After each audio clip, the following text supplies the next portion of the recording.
Sunday papers on Off the Ball. Yes, indeed, it is the Sunday paper review here on Off the Ball, as it is every Sunday. Shane Hannon here with you, in for Joe this morning on this lovely Valentine's Day morning, Sunday, February the 14th, 2021.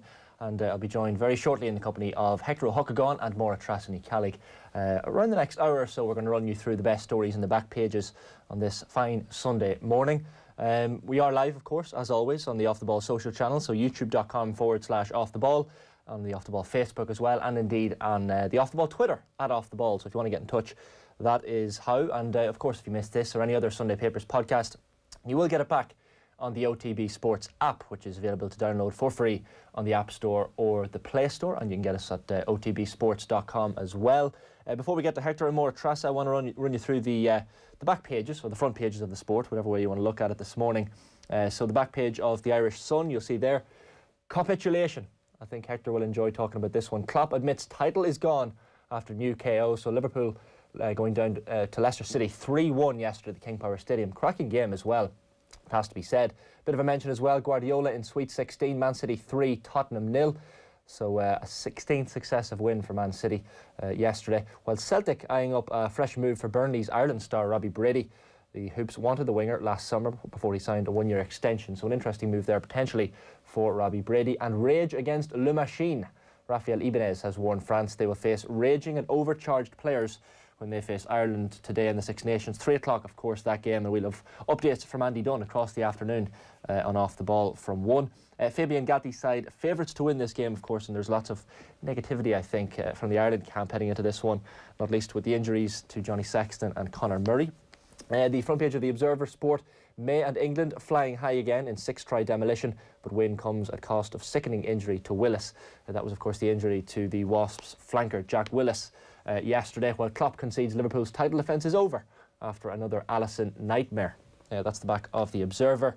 The back page of the Sunday World then this morning, double Becker bust, Alisson Blunderland. I love that. That's absolutely fantastic. Alisson Blunderland once again as Fleet Foxes fire 3 lead on as Liverpool kiss title goodbye.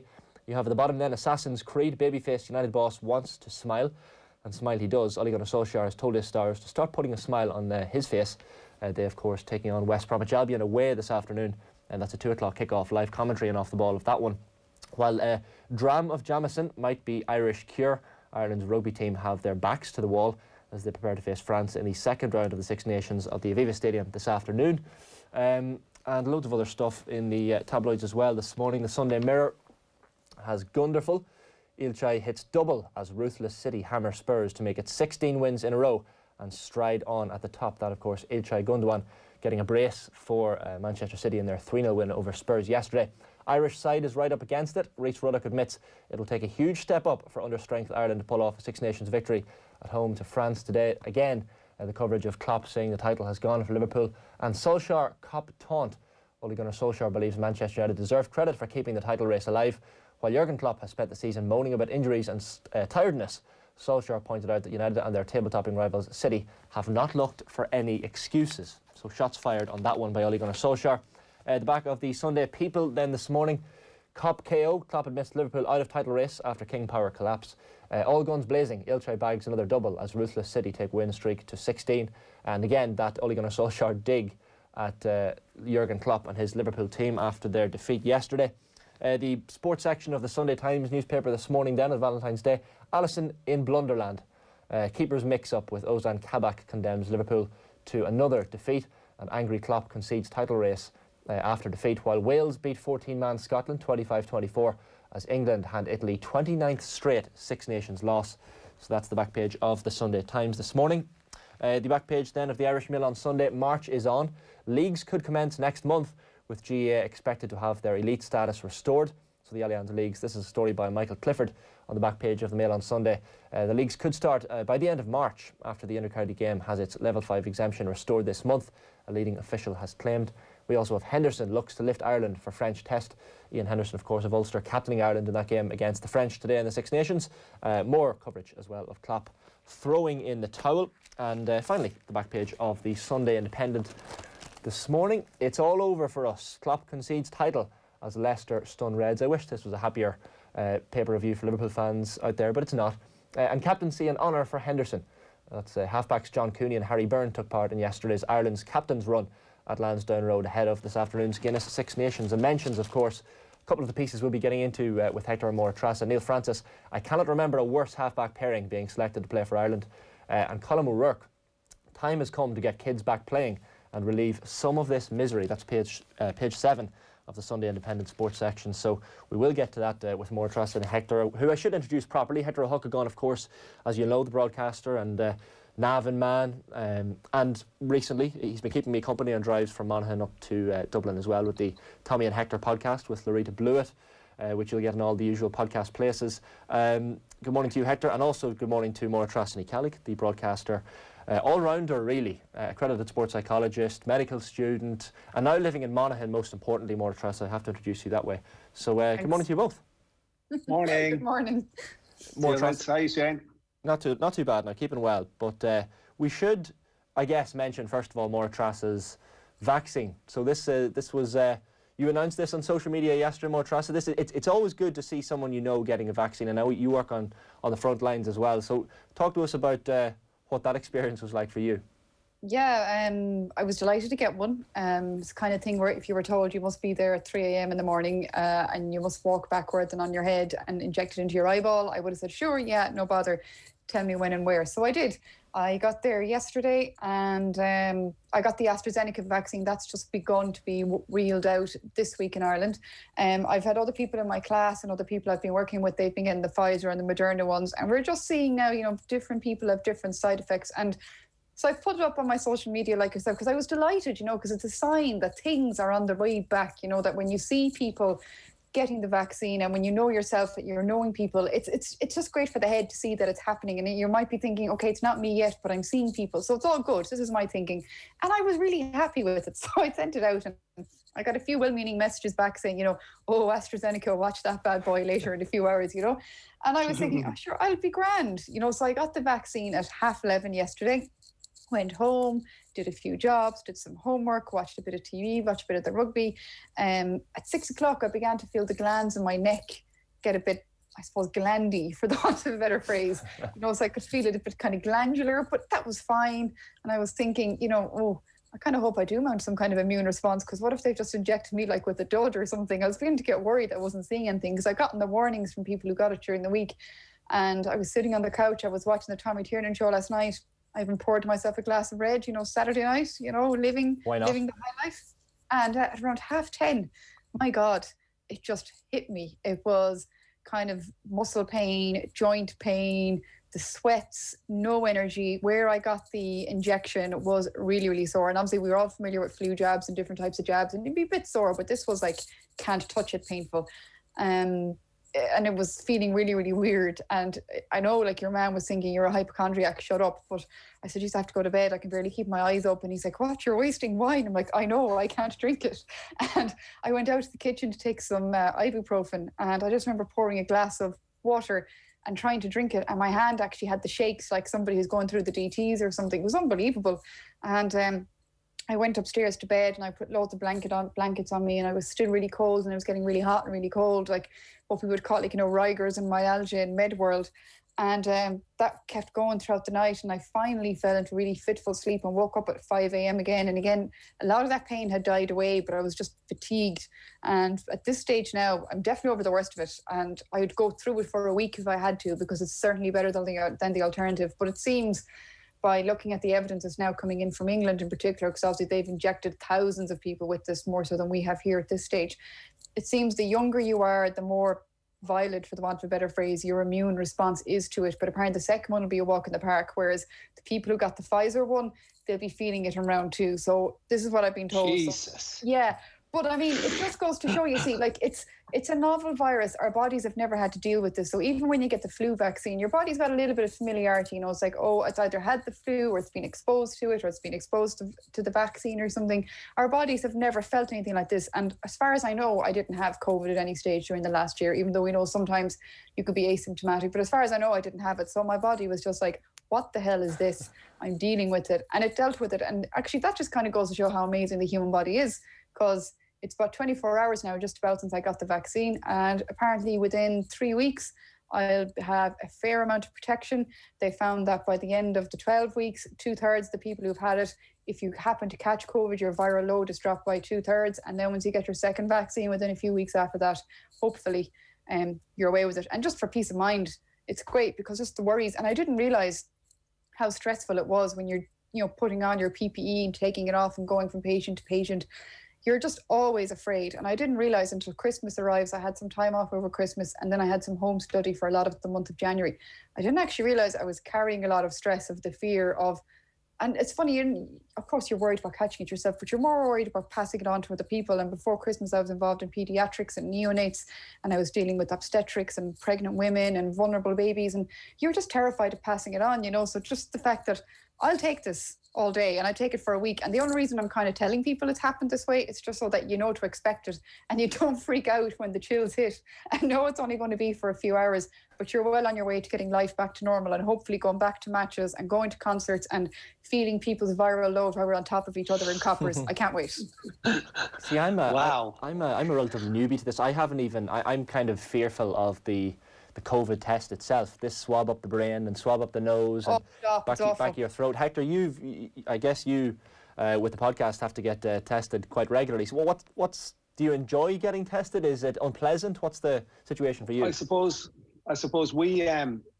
because we myself and Tommy and Larita get together in a garden shed every Tuesday. We had to do something to keep it going during lockdown. So we got this AG antigen test. It's a rapid 24-hour test from Covisal, I think is the company, out of Clonmel, and you buy a pack of 25. The swabs are there, the whole thing. It's basically like, and then you drop your.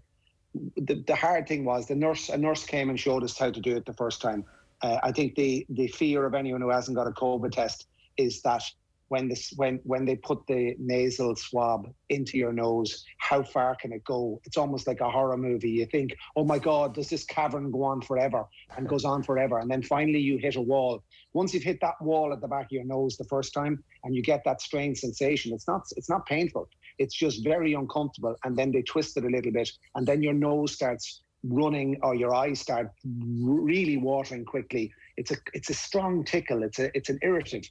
And then they take it out, you put it in the thing and you drop it on. It's almost like a pregnancy test, and then you wait 15 minutes. But once you have it done once, I think the fear factor is going away. You think your nose is going to start bleeding. You think it's going to go back and hit your brain. But I can test myself now on a Tuesday morning. Again, it's a layer of battling with this thing and saying we're going to get to grips with this thing and it's not going to stop me doing what I have to do for that particular day. So for that Tuesday, I'm COVID free, and so's Tommy and so's Larita. It doesn't mean to say we wouldn't get it on the Wednesday, but just hearing Maire Treasa there talking about the vaccination and getting the side effects, we need to get that out there. We need to hear from people who are getting the vaccine instead of the negativity around all of it that surrounds it, that we will get back to normal. I was going to start with the rugby stories, but I guess this conversation kind of leads nicely into Colm O'Rourke's piece in the Sunday Independent, first of all. And so page 7 of the sports section of the Sunday Independent today, and it kind of, it's a strange one. Get kids back playing and relieve some of this misery. Hector, he's a Meath legend, Colm O'Rourke, and a secondary school principal as well. So I guess the gulf of what he's saying here, he says leadership is about giving hope, not plunging people into darkness and uncertainty. The mood of everyone involved in GAA clubs hit a new low last week as we were pointed toward Easter and beyond. Getting young people back training is far more important than inter-county activity. Young people have been in an open prison for most of the last 11 months without any release date. Their well-being is not good. Hector, what was your reaction to reading? I know you're a GAA coach yourself. Having been in the school, and I know Colm, he's talking with his principal's hat on here as well, but me, we're coaching young minors, lads that won an under-16 championship in Galway, and we're going into a minor season now. We were never so blessed and so delighted that we got through a season last year where we went through all the protocols. We had our COVID officers. We all did the basics. We all filled out our return to plays every single training session. We all checked temperatures. We all did the things. And it was unbelievable to think that we did get back and play from the start, the 20th of June to finishing a Galway under-16 championship around the second week in September. Teenagers have no voice regarding COVID, and it's just so frustrating that for them as a 12, 13, 14, 15, 16, 17, 18-year-old, that they can't get back to their clubs at the moment, or when they will get back to their clubs. No, it's just a huge escape for them. It's the banter. It's the running to take the balls out of the bag. I don't know what is the impact, or is there any studies done on. We shouldn't rush back into opening up the whole country, but we definitely need to look at when the juvenile clubs can get back training. That's so vital for every parish, no matter how big the club is, how small the club is, for those teenagers of the parish to get back and be mingling on the pitch safely under COVID guidelines, to have some sort of crack, because there's no crack at the moment as a 14, 15, 16, 17-year-old. And when you take away the GAA from these kids, I mean, O'Rourke says, in general, we try to get young people away from being hooked on their devices.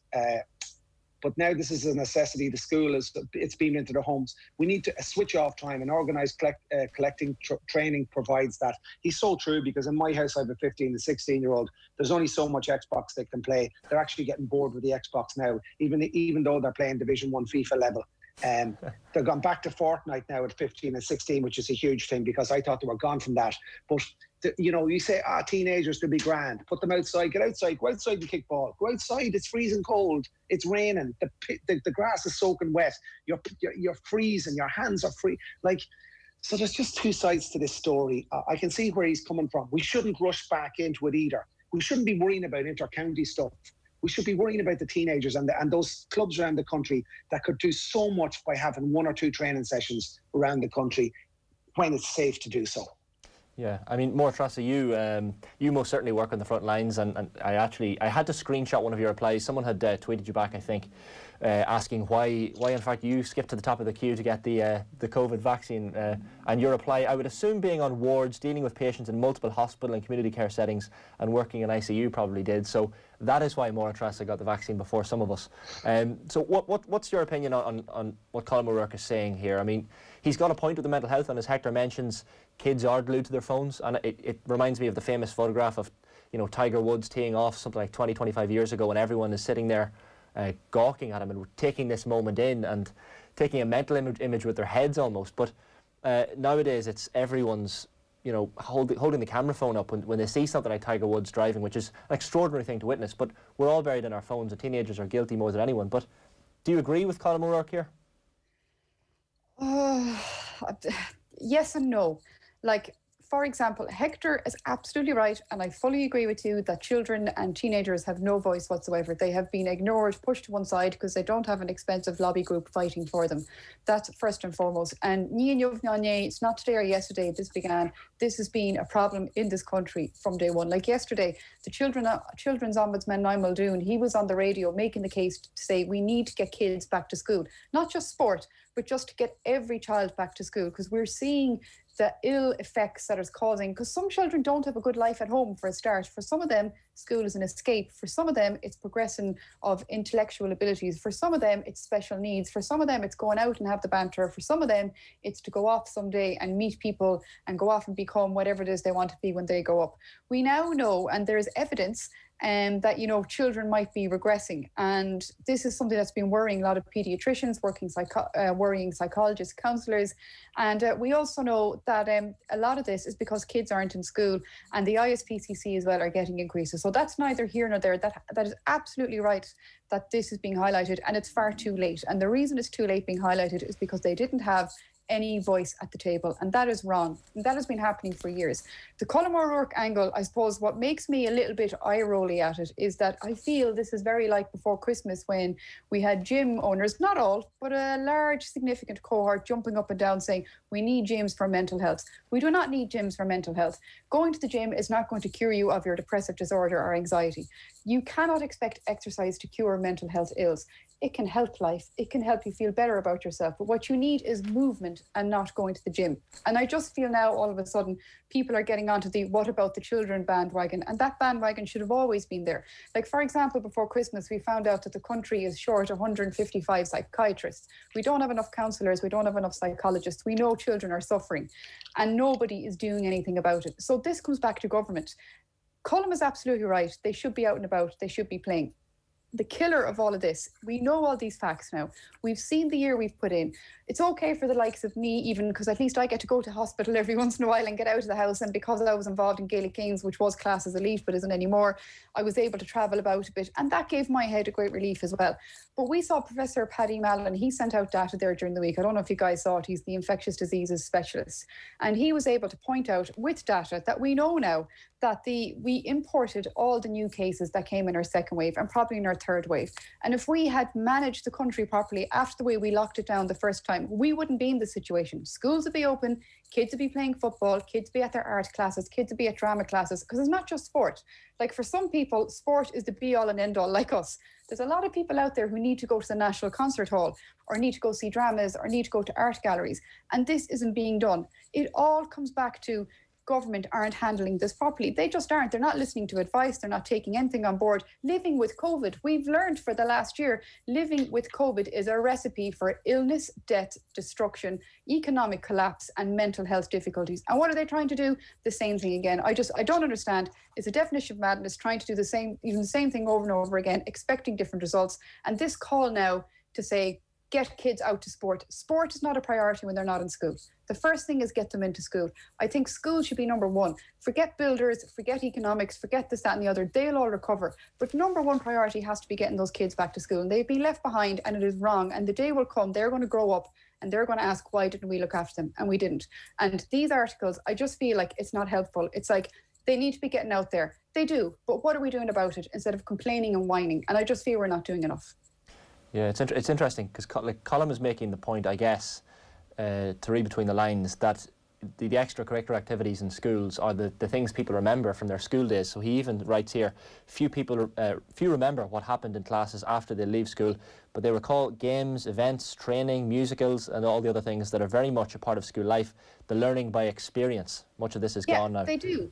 But I suppose this is what exercises me. We know all this. We have reams of academic data from year dot saying kids need activity. We all need activity. We're social beings. We know this. And what's our government doing? They're living with COVID. They're now doing a weird little merry dance by saying, oh, if you come from this country or that country, we're going to quarantine you. It's like they don't want to be seen to be doing a U-turn. In the meantime, beyond all this, everyone is suffering from one way, shape or form, but people are dying.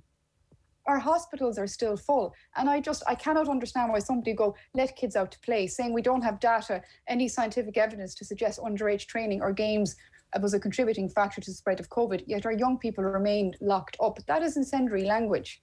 Like, we don't have this data because our public health specialists aren't given enough funding to do their job properly. There isn't enough of them. So like when people go on the radio and TV saying only X amount is related back to restaurants or Y amount related back to flights, it's because they don't have the people to collect the data and they're only collecting back 2 days. So we have flawed data to begin with. So it's just a real shame that when we had our first lockdown, where we really did feel like we were all in this together and nobody had a time easy, not one of us. But we, for once, for a few weeks, the whole country was on the same page. And I'm just so disappointed that those in charge blew it.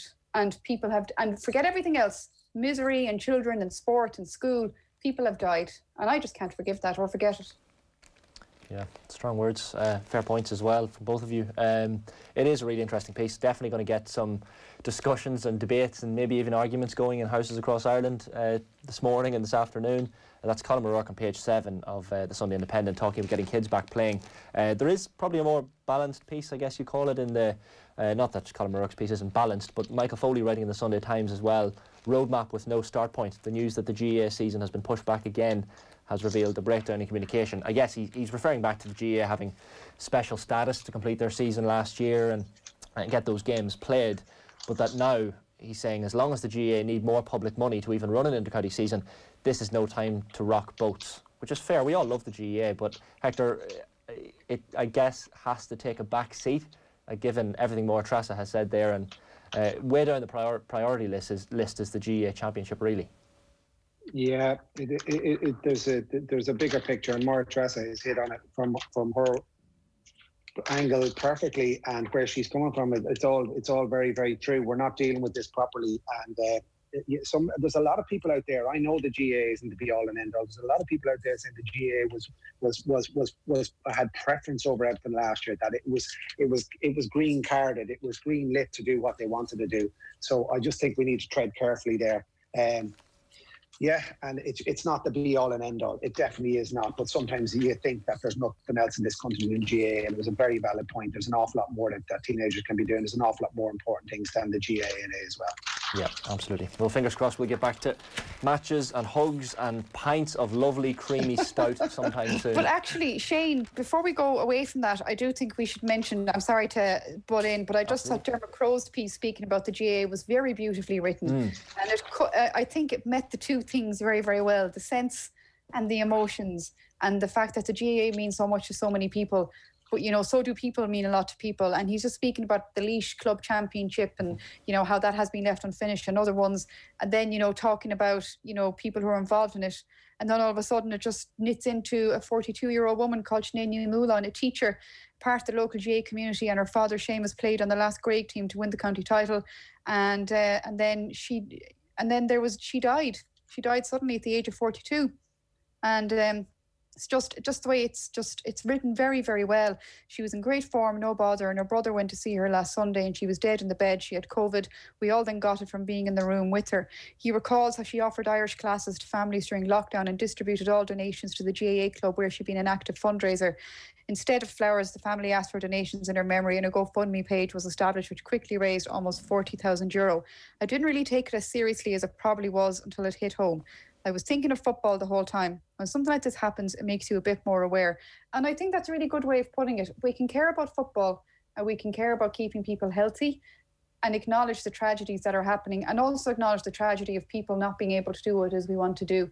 And I just thought it was very, very well written, that paid tribute to somebody who was obviously very loved and much too young to die, but also says we just want to play our games, and said it in a really nice way where nobody could accuse anyone of being partisan or playing for one group over another, if that makes sense. It's just very beautifully done, where life and death all comes together and we're all just trying to get along, you know? Yeah, really. Yeah, it is a good piece, Dermot Crowe, but as well as that, we talk about teenagers have no voice. Laois football has no voice. Laois club football hasn't, you know, Laois club football isn't in the shop window. But for the first time ever in such a long time, the champions of Laois senior football have been knocked out, and it was a chance for a new club champion to come along in Laois. I mean, Port Laois has been knocked out for the first time in I don't know how many years. And then just there, you can highlight the piece. It's all about the unfinished club championships and semi-finals and finals. I mean, when you look at those four, the Laois senior football semi-finals, Ballyfin versus Port Arlington, Emo versus Grange Cullen. I mean, for the first time in 6,000 years, Port Laois weren't in a semi-final. And who knows whoever will win it. It's a really good piece by that. Yeah. And last autumn, as he says on the top of Dermot Crowe, a year of unexpected events and abnormal occurrences. Port Laois lost their grip on the Laois Senior Football Championship. Like, I mean, that was that was a seismic shift in club football in Laois. And who knows, will those games ever be finished? But it is, as Maire Treasa said, it's a very nice piece by Dermot Crowe. Yeah, very well highlighted by Dermot, and a real human story, as you mentioned as well, Maire Treasa. So straining at the Laois, of all the fixtures that went unfinished last year, the Laois Football Championship holds special significance. That's a piece by Dermot Crowe in the Sunday Independent. And as Hector mentioned, he runs through the list of unfinished business, 2020 leftovers, the county finals that never got played, the likes of Naomh Conaill versus Kilcar in the Donegal football final. You have the Cork football final between Castlehaven and Nemo Rangers, loads of hurling finals as well. So really good piece by Dermot Crowe in the Sunday Independent as well this morning. We should touch on the 3 o'clock game this afternoon at the Aviva Stadium, Ireland against France. Hoping to bounce back from that very disappointing defeat to the Welsh last week. The injuries, of course, midweek to Conor Murray and Johnny Sexton won't help. James Ryan is out as well. Billy Burns will show up today. And we have a very tough game against the French today, but we will have updates from Andy Dunn, as I mentioned, throughout the day and off the ball. Probably start with Neil Francis's piece, I think, page 2 of the Sunday Independent sports section here, where Neil Francis really sticks the boot into Irish team selections here, guys. Yeah, he does. Yeah, Maire Treasa, you take it. No, work away. I just, to be honest, I read the piece and yeah, he does. But because it's Neil Francis, I don't give it much weight, because some of his opinions have really riled me the wrong way over the last few years. So I just think he can be mean without needing to be at times, and mean-mouthed about people and different groups of people. And I just feel like that's the gauge I have to give to all his articles, to be honest. Yeah, I suppose he does put the boot in. Sometimes you can put the boot in before a ball is being kicked. And we seem to be praising this French team like they're the second coming. Like this is the greatest French team we've ever seen. I mean, France can be absolutely brilliant or absolutely shite. So just because they have Dupont and a few of these players coming and they did rattle off 50 against Italy, but there's nothing. Why? It's as if I feel there's a little bit because of the way the week has gone with Johnny Sexton and the stuff coming out in the papers from the French doctor saying about Johnny's fitness and stuff. And now with all these changes, that we're almost conceding this to the French, that this is an unbelievable French team and they're going to win today. I mean, we could put in a serious effort here, but Neil Francis he's put the boot in. Coaches' bad calls leave us without much of a shout. And halfway down the paragraph, he goes, it's hard to say, but I've been watching and playing rugby for over 50 years. You know, it's a big statement, and I cannot remember a worse half backline pairing being selected for Ireland. I mean, it's definitely there's a little bit of bitterness here, and he's given us no chance before a ball is being kicked. I just don't know. I think we have a little chance today. I think the weather's going to play a big part, but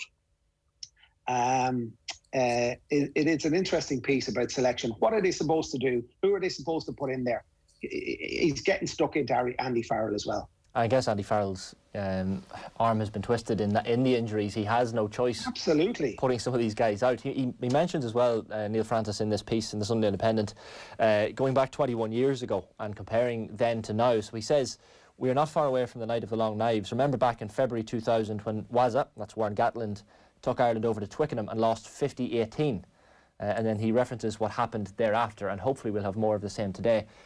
Made some changes, big changes. Ronan O'Gara for David Humphreys, Peter Stringer for Tom Tierney, John Hayes for Paul Wallace, Bob Casey gone, Dian O'Quinnigan gone, Justin Bishop gone, Kevin Maggs, Conor O'Shea gone. 9 players dispatched in a ruthless fashion. The next Saturday they saw off Scotland 44-22, Italy 60-13, and a first win in Paris in years, 27-25. So, as you've mentioned, Andy Farrell's hand is turned by this, but we would love a reaction like they had in 2000. I think we can all be guilty as well of going, oh geez, Ireland lost that last week, and we can name 2 incidents right away, which is obviously sending off Peter O'Mahony and Billy Burns misfiring.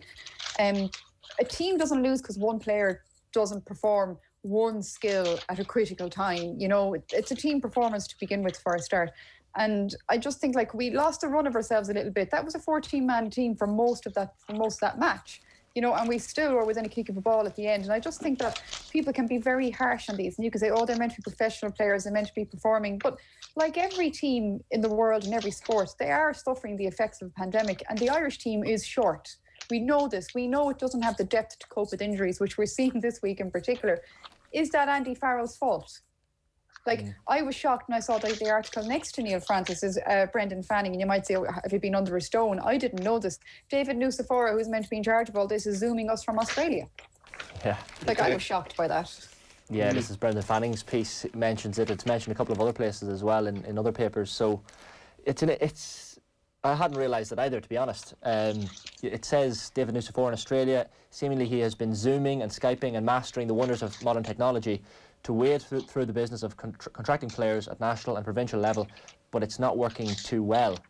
And he goes on to say, Farrell may have been woefully slow out of the traps in dealing with key issues around his coaching management setup and how his team plays, but the background picture has to be filled in by the man who appointed him, David Nucifora. So, interesting and thoughts. His relationship with Leinster, the biggest source of players for the Irish national and provincial system, has been at times woeful. For that situation to have endured in a structure that prides itself on being high functioning is madness.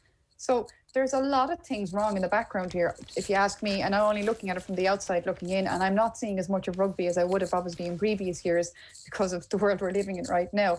But I'm just thinking, you need your man on the ground. Like, I can't understand this. And then you see that distance is handy as well, because it just throws all the blame on Andy Farrell. And I'm not saying he's perfect. Yeah. I'm not saying he's made perfect decisions. Evidently he hasn't. But like, what's a man to do when he hasn't been given all the tools to begin with? I said last night on Twitter after the Welsh match, the Scotland-Wales match was absolutely superb last night. But I says, what's the Welsh for jammy? I mean, 2 red cards. They were good and they were great defensively. But that was a cracking match last night. I was so frustrated for Scotland. Scotland had the energy and the zip and the feeling in the Scottish bones yesterday that this was their time, and they had the beating of them. And as Maire Treasa said, we played brilliantly last week, but we were a man down. In elite sport, 14 versus 15 is 99.9 times you're not going to beat them in that 14 versus 15. We nearly did, but again, the Scots went down a man last night. Controversial in some ways to the week before with Peter O'Mahony, but I really felt for Scotland last night. I really thought this was their year. And the Welsh, I got a lot of answers for the Welsh word for jammy, but there was one shining light. Did you see the match last night? Yeah, some of it. Yeah, most of it. This guy, Rhys Zammit. Shane, did you see it? I didn't see this match, no. He's this young Welsh via Malta and Tunisian parents. He's the fastest guy in the English Premiership. He scored the 2 tries, yes. The speed of him, yeah. Oh, my. The speed of him, and the kick off a boot in the second half. But Rhys Zammit comes of age with 2 crucial tries. It lit up a thrilling battle, but I really felt for the Scots. They were better. They were more inventive. Stuart Hogg was incredible. I just felt that was a miss. And again, it was a red card for Wales. I could imagine what they were saying going into the dressing room after that match, going, how in the name of Jesus did we do that? But we've 2 wins out of 2. The Welsh have 2 wins out of 2. The Welsh have had 2 games and 2 players have been sent off against them, and it has changed the whole landscape of this Six Nations. But Rhys Zammit, if you haven't seen it yesterday, that was a superb game. And Andy Bull writes in the Sunday Times, mercy, tell me you were reading this because you want to relive a desperate, long-lasting, heart-pumping, nail-biting tear-up of a game, not because you want to know what you've missed. It was one of the great games, and I just felt sorry for the Scots. And we loved the Scots last week. We absolutely adored the Scots last week in Twickenham, but we felt for them yesterday. Yeah. That Rhys Zammit, actually, he really reminded me of Shane Williams back in his day. You know, a small, tight man. You'd never think, how could he be any good at rugby? But the speed of him and the zip and just what he was doing, he was a big factor for Wales yesterday, beyond the whole, red card and everything. And that's what Wales do. Every few years they bring on somebody zingy, and that zinginess goes far. And I suppose if I was to be very, very elementary and rudimentary about it, Ireland seems to be lacking the zinginess right now. Zinginess. Yeah, there's a lack of zinginess. It's a new word for me today. Let's hope France don't have too much zinginess today. But it is a results-based business. You mentioned, Wales have got those 2 wins, whether we like it or not. Ireland, if they were to lose today, would be the first Irish team since the Six Nations became 6 in 2000 to lose their first 2 games, which is not a record we want. And a lot of the coverage is negative around the Irish team today, but if they were to get the result today, that totally changes. Paul Kimmage has a lovely piece as well, a nice short piece as well, in the Sunday Independent. Fond memories when Paris was another planet. So he's talking about an interview he had with Fabien Galthy of France, of course, the French coach, and basically he got a lift with him as well afterwards. So they were happened to be staying in the same place in Paris after an interview. He was living in the Parisian suburb of Boulogne-Billancourt at the time, which, as it happened, was also where I was headed. He pointed his car, a top-end Renault, towards the National 118, and we crossed the Seine at the Pont de Sèvres. This has just got me. It's just got me looking for travel again. This is great. It's like a little trip to Paris. Yeah. I'll tell you a funny story on Renault cars. I did a hang-in with Hector years ago. I got to pick people like Shea Given. I went to Newcastle to hang with him. I picked Tommy Tierney. I went to New York to hang with him. I just hung with Sean Boylan and people I just wanted to hanging with Hector. So one of them was Bertie Ahern. He was president or Taoiseach at the time, president of the European Union. And I rang Bertie Ahern and I rang his press office. And 6 weeks passed, and then all of a sudden, be in Drumcondra in St. Luke's at 9 o'clock tomorrow morning. I was in Galway. Nobody knew what. I had to mobilise the crew. So we arrived at St. Luke's. I was whisked away in the back of a load of cars going up to Farmley for my breakfast through the streets of Stoneybatter in a cortege of high-powered BMWs at about 9:30. He said, the next day, Hector, we're flying to France. You're coming with me on the government jet. I said, this is great. This is hanging with Hector. And I said, so we were like pigs in shite.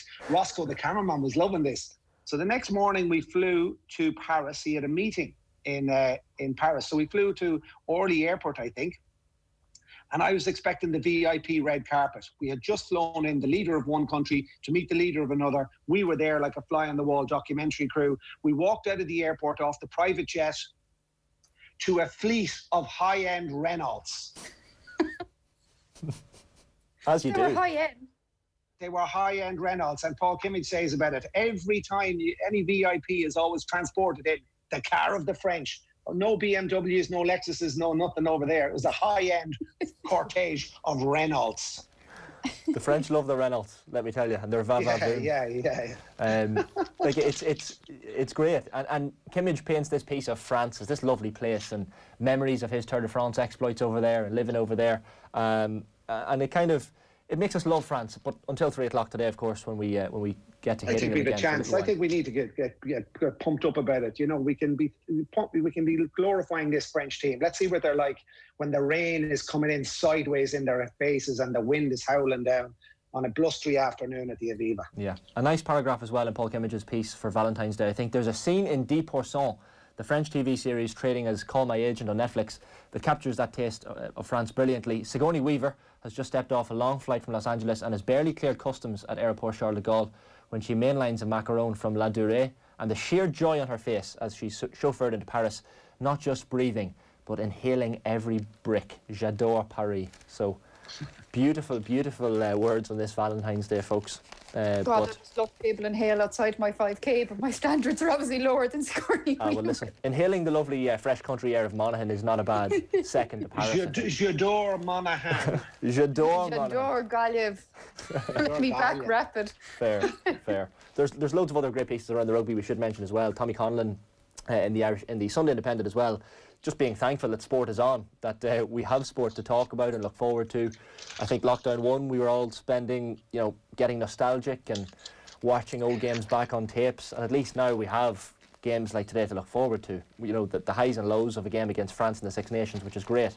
Like Hugh Farrelly in the Irish Mail on Sunday, a little bit more negative as well. He's calling Irish rugby a shambles. And mentions the David Nucifora stuff as well, I think. And then Mark Gallagher's piece on concussion as well, which is kind of... That was a very good piece, yeah. Really I felt good piece. It was good because it wasn't just focusing on rugby. It's an issue all sports have. And he went to the bother of going to DCU and seeing what the data is. And it turns out, well, everybody seems to know right now in general what the symptoms of concussion are, and they're different to everyone and different to just because you were concussed on Tuesday and get another concussion in 3 months' time, it might feel totally differently. But the culture of not wanting to let your team down. So the conversation needs to evolve now from recognising concussion. It has to evolve to coaches letting their players know that to be a good team player, you got to tell us when you're feeling concussed, and people need to not get any repercussions if they're saying, I think I'm concussed, I need to step out here. Because this is the problem. We're seeing all over players getting concussed and trying to continue playing. They need to be taken away for their own safety, and our culture needs to change to a bit like if I break my leg, God forbid, or something, that you just say, I can't play on any longer. And a concussion can do a lot more damage than playing on a pulled tendon or ligament. It just can. And we're seeing the effects of that now. We're seeing it with older players in lots of different sports, how it can affect their neurology in later years, and it's not good enough. And I think as we're all getting fitter and stronger, we need to protect our people, to be honest. And I just thought it was very good the way, it wasn't just looking at, how many concussions has Johnny Sexton had or hasn't. That's none of our business. Our business is knowing that if our kids are playing rugby or our relatives or our friends, that people are safe. And I'm not sure we're doing enough about that. Yeah, I guess that's a good point. I know from young lads as well in GAA, and as you get 16, 17, the tackles are getting stronger. There can be knees into the head when you go down blocking a ball. They think, it's just my head. It's just my head. If there was a broken ankle or a broken elbow or a pulled hamstring or something, they'll be up really quick going, I think my hamstring is gone, I need to come off. Whereas if they get a knock on the head, they take it for granted. And it's a very valid point. We need to educate on the importance of minding the head.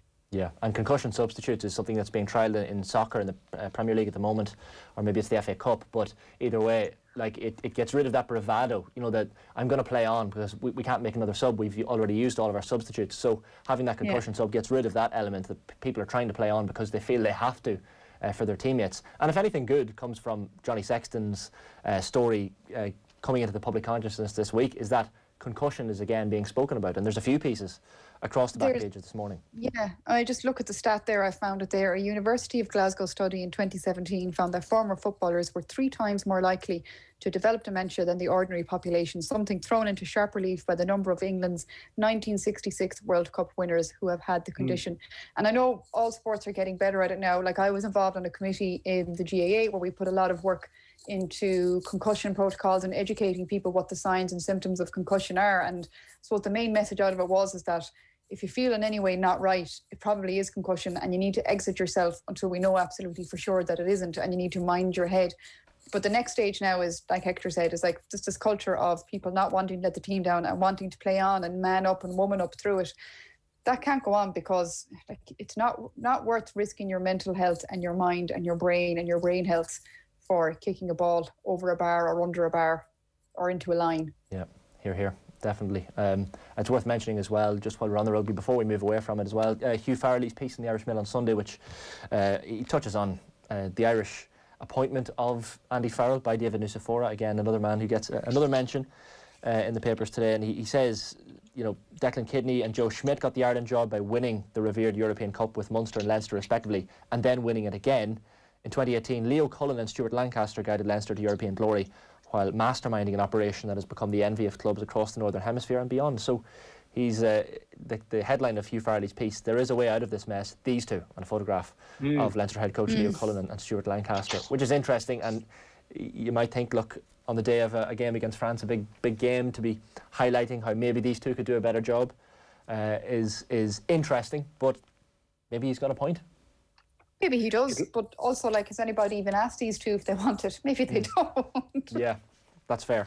They have to accept the job as well. We should probably move on to the football. There's loads of Jurgen Klopp stories in the papers this morning, and I guess if you're a Liverpool fan waking up today, it's when you have the excitement of a title run. I know you're a Manchester United fan, Hector, so you'll have no sympathy for them, but when you've had a title run like that last year, and a team that the year before won the Champions League and under Jurgen Klopp has been so dominant, to see them have this downward spiral over recent games, and look, granted, they're still not necessarily out of a title race, but it's heading that direction, and the conversation seems to have turned to, can they even get in the top four this season? And yeah, Eamon Sweeney has a piece on the back of the Sunday Independent, which is one of the many pieces around Jurgen Klopp. Where has it all gone wrong for Klopp?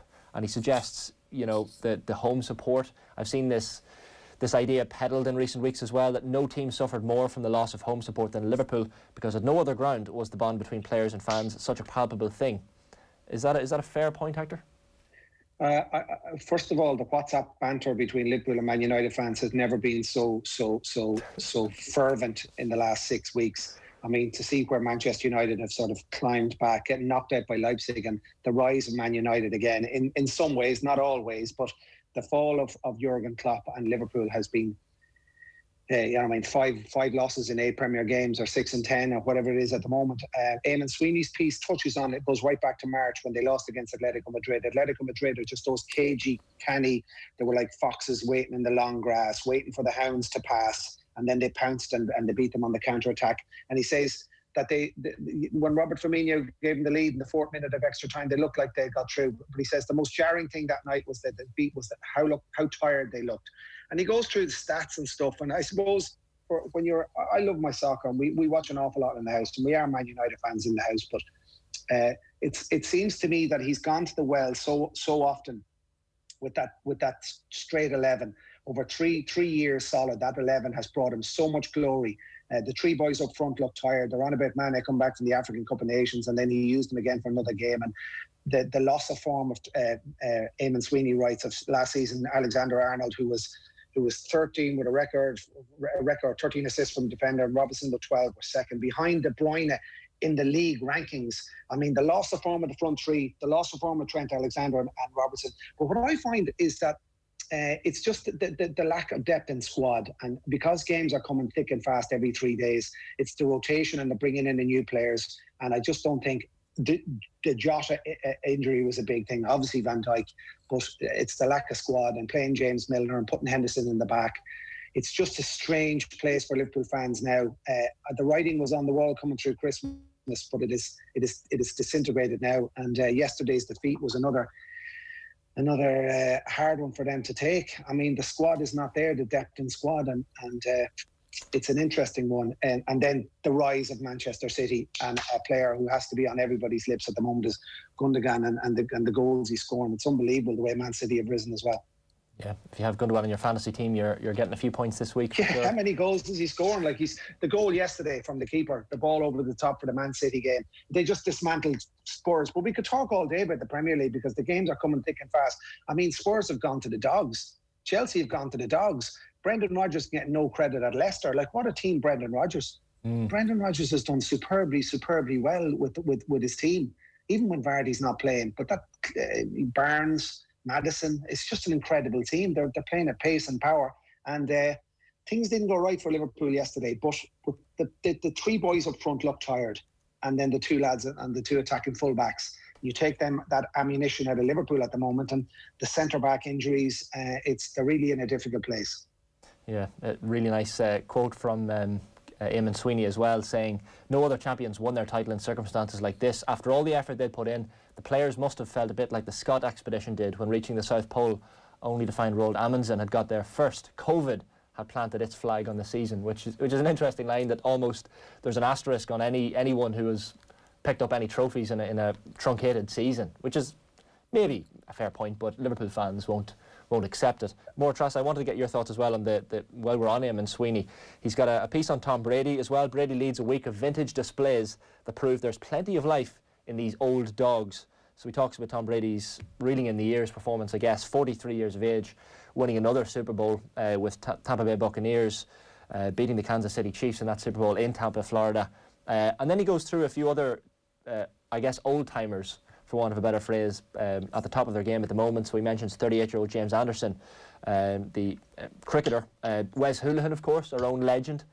Wes Hoolahan, who is tearing things up for Cambridge in League Two. He was League Two Player of the Month. Absolutely, yeah. It's incredible. Zlatan Ibrahimovic, Manny Pacquiao. He goes through a few here.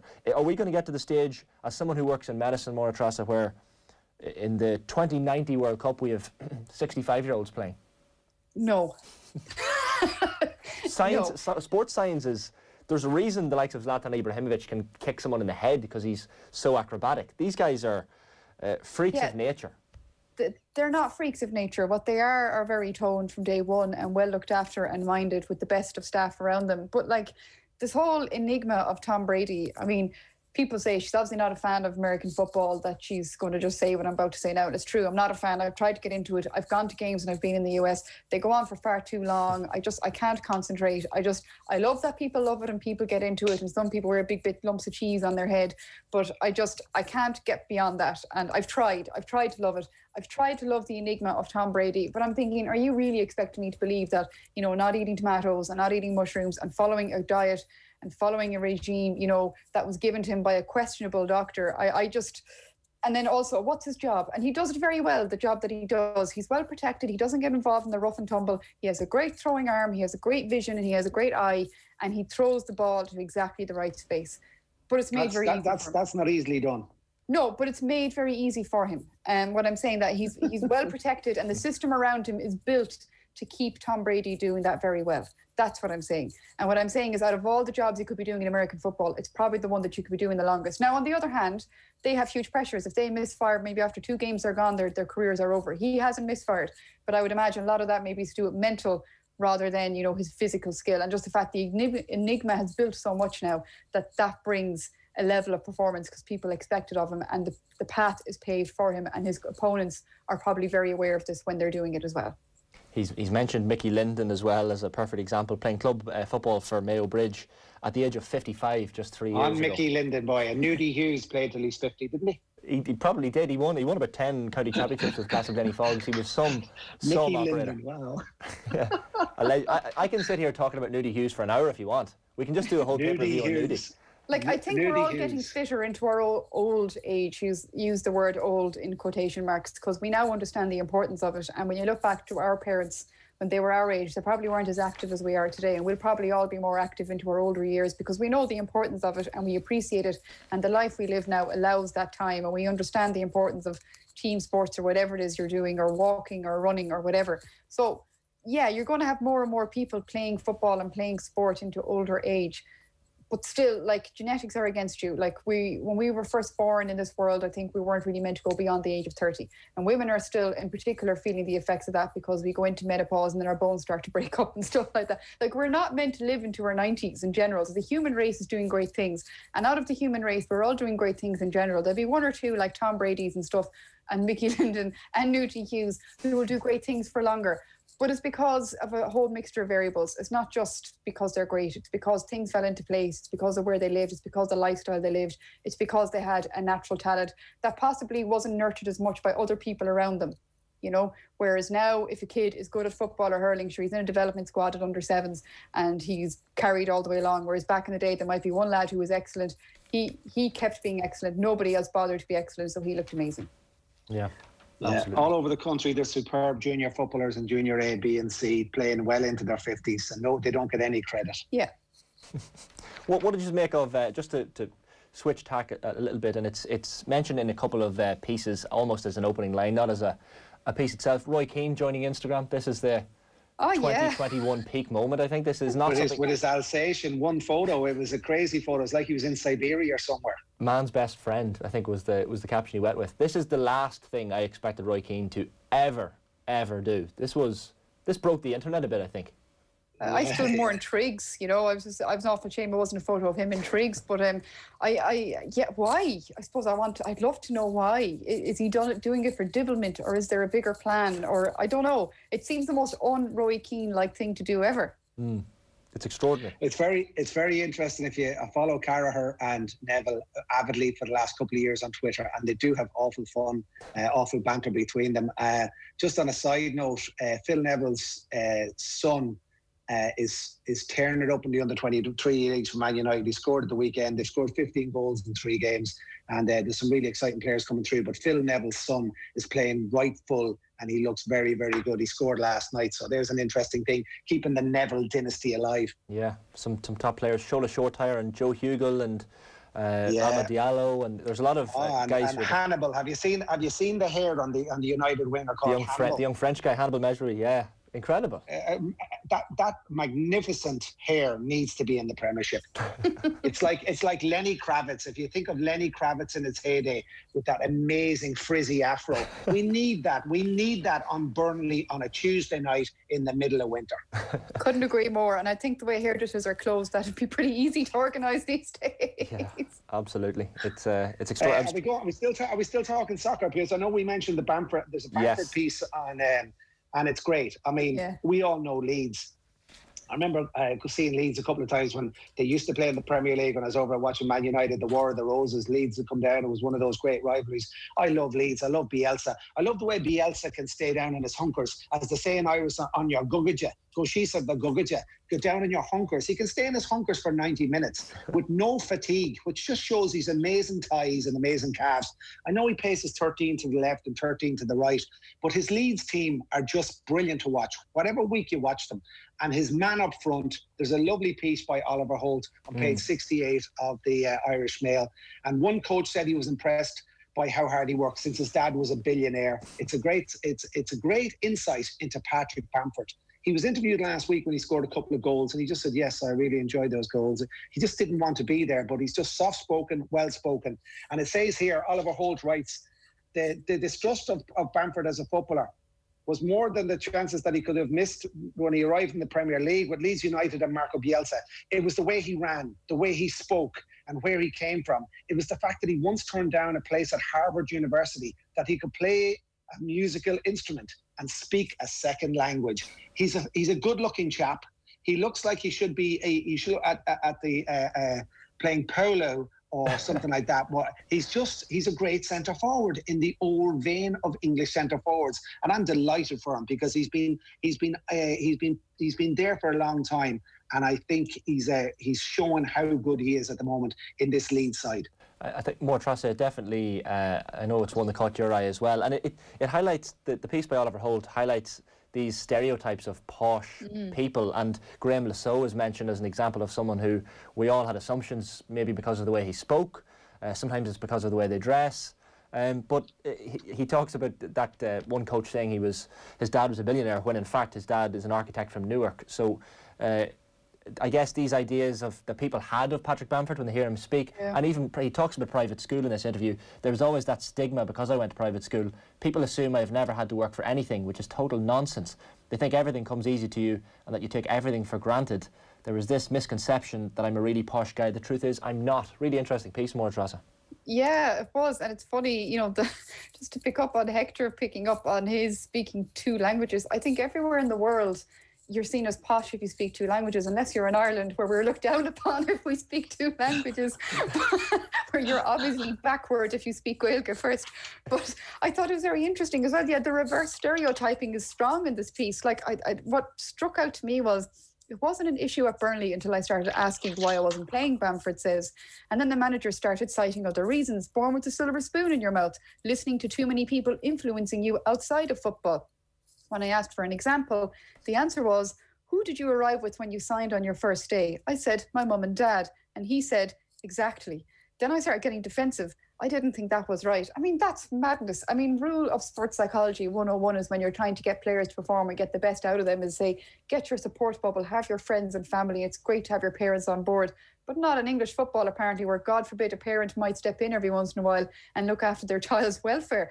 I just couldn't get over the reverse stereotyping in this. I didn't realise he had gone through this. And I know when you say gone through it, it's not a terrible experience compared to discrimination. Other footballers have gone through racism and stuff, but it was just a really interesting piece. And even the preconceptions, oh, your man goes to private school. We don't know what's paying for that. Like, he says that, you know, his parents had to work really hard and went without other things to put him to that school. Is that right? I don't know. That was a choice the parents made in parenting, and I'm sure they'd say it's paid off, and I'm sure he'd say it's well. It's horses for courses, and us making assumptions on people based on what we think we know just goes to show sometimes it blows up in your face, Bamford style. Yeah, the assumptions kind of often circle around South Dublin's rugby scene as well. That video that went kind of viral online last weekend of the Blackrock College slow-mo kind of description by the former students, which people kind of take the mickey out of it a little bit, but it is Patrick Bamford's raised some awareness of it here. And if multilingual skills or the definition of poshness, then I'm speaking to 2 very, very posh people today, because more Treasa. Even the whole stereotyping about people who go to Gael schooling and how the way it's done now, it's for Southside Dubs to send their kids to get to private school without paying private school fees. The first Gael school was created in Ballymun or Tala and vice versa. They were the first 2 in the country, and they were created by Irish speakers who were being let down by the Irish system, trying to make sure that their kids had an opportunity to speak Gaeilge. And it's just funny how it's just evolved now to nearly like, oh, sure, your man goes to a Gael school. I mean, notional or what? You couldn't get less notional than a Gael goer. Like, no.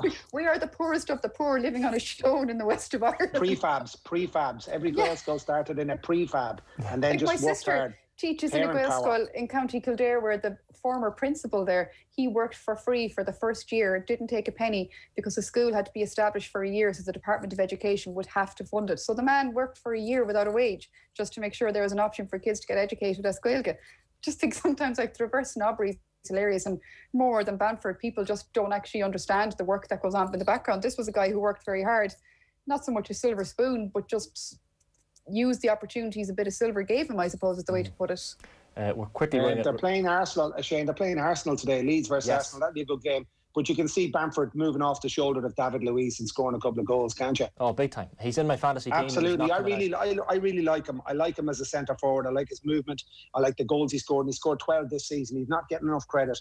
I mean, it all goes to Fernandes and Gundogan and all these and Foden. I can't read any more about Foden. Yes, he's brilliant at the moment, but there are other players playing really, really well, and Bamford's one of them. Yeah, Can I be a pain and jump in very quickly, Shane, before you try and wrap us up, because I know you've loads. I just think a good story in as well, and we didn't talk about it. It's in the Times with the FAI struggling to find a new sponsor, and I just think it's mad that in this day and age, a national team is still struggling with a sponsor. It seems there were negotiations with Paddy Power, back and forth, and now it seems they have pulled out. I just think it's interesting in this day and age where, you know, football carries so much value and so many eyes on it, that our national team and the jersey is struggling to get a sponsor on it. I just think it's interesting. Yeah, definitely worth a mention. FAI in debt, of course, to the tune of around €70 million after those John Delaney years. So definitely that's a piece in page 5 of the Sunday Times sports section. There's loads of other pieces we should have got to as well. Like there's the John Walters wants the PFA top job.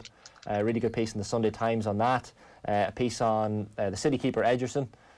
We spoke about the favourite goalkeepers of all time with the goalkeepers panel on the Saturday panel yesterday. Was there any other piece before we go that we want to get to? I know there was the Maiden All-Stars. Can I mention one thing?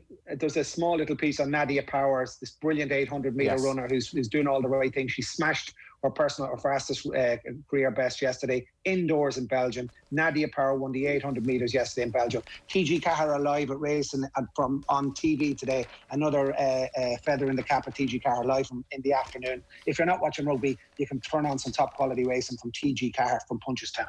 Yeah, really good stuff in the Mail on Sunday as well. Chatting to Aisling McCarthy with the AFLW in absolutely Australia. Serious coverage. It's incredible, and they're about to go pro potentially. And she talks about how her teammates are in regular jobs. Some of them, she says, our captain Emma Swanson is actually a firefighter, and she was on call for the bushfires in Western Australia during the week.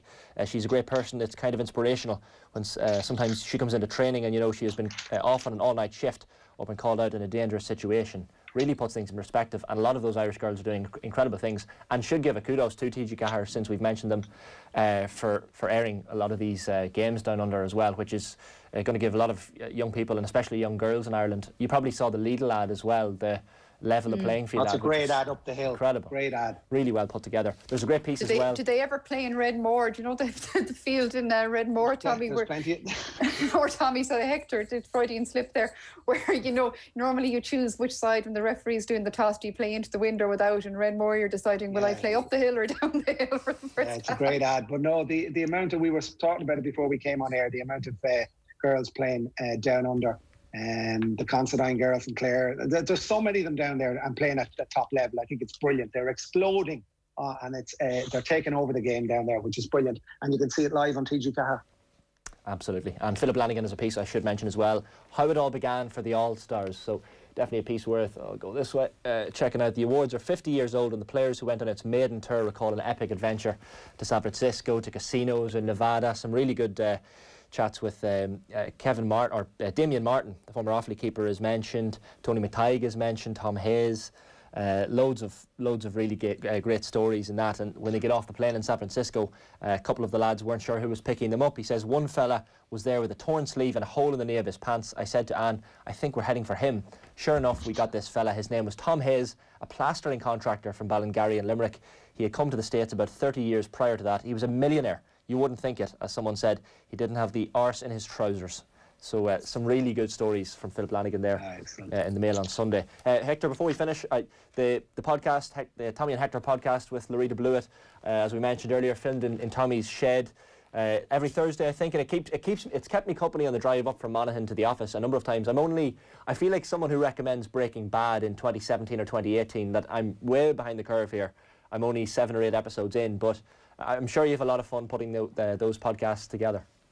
Yeah, I mean, we were only saying the other day, if the pandemic wasn't here, if the virus hadn't come, we wouldn't have been doing this podcast. So I suppose 99% of my work has stopped in my business. But the podcast, it's like going to a double free class on a Friday morning with one of your mates, and you meet them just outside school, and we have a double free class every Tuesday. And it's good crack, there's good stories, and it's putting a smile in people's ears. And I think that's a very important thing to say, that I think we're saturated now with our mobiles and devices, especially in lockdown, and that we need to get out. But we also need, if we can capture your ear for an hour every Thursday, whether you're walking the pitch or you're out doing a jog or you're in the car or it's in the kitchen, and we can take you away with a bit of laughter, a bit of smiling. And I'm just over the moon that so many people are enjoying it and having a good laugh on a Thursday when it comes out. Yeah, fair play. Keep up the great work, because I've been in stitches laughing, getting some funny looks at the traffic lights when I've been laughing. Laughter is good, Shane. Laughter is good. Get it all out. It's fantastic. Well, listen, Hector O'Huckagon and Maire Trasny Maire, keep up the great work with the front lines, and I hope the second stage of that AstraZeneca jab doesn't have any repercussions or any negative feelings. There's no more pain. It's great that you've got vaccinated, and hopefully we'll all get there in the coming months. So. We will all get there this time next year. Here we go. Distant memory, and I'll be back on the sideline frozen. Hector will be trying to find time to record his podcast. Tommy will be Tommy. I don't keep calling you Tommy, Shane. I don't know. You'll be back wishing you were spending more time in Monaghan, and we all say, God, I wish we appreciated lockdown more. That's life. We just got to keep turning and try and find the smiles when we can. Exactly. Well, listen, Hector Huck and Maire Trasny Cheallaigh, thank you very much for your time on the Slán, pay-per-view. lads. If you haven't got the full podcast there, if you want to listen back to it, it's on the OTB Sports app. You'll get that in the iOS and Android stores as well for free. You can listen back on otbsports.com and of course on youtube.com/Off the Ball, as you can for every single week of the Sunday pay-per-view podcast here on Off the Ball. We're back on air very shortly at 1 o'clock, 1 to 7 p.m. 2 live commentary games in the Premier League, all the updates from Ireland against France. So it's all to come. But that was your Sunday pay-per-view for this Valentine's Day, February the 14th. The Sunday Papers on Off the Ball.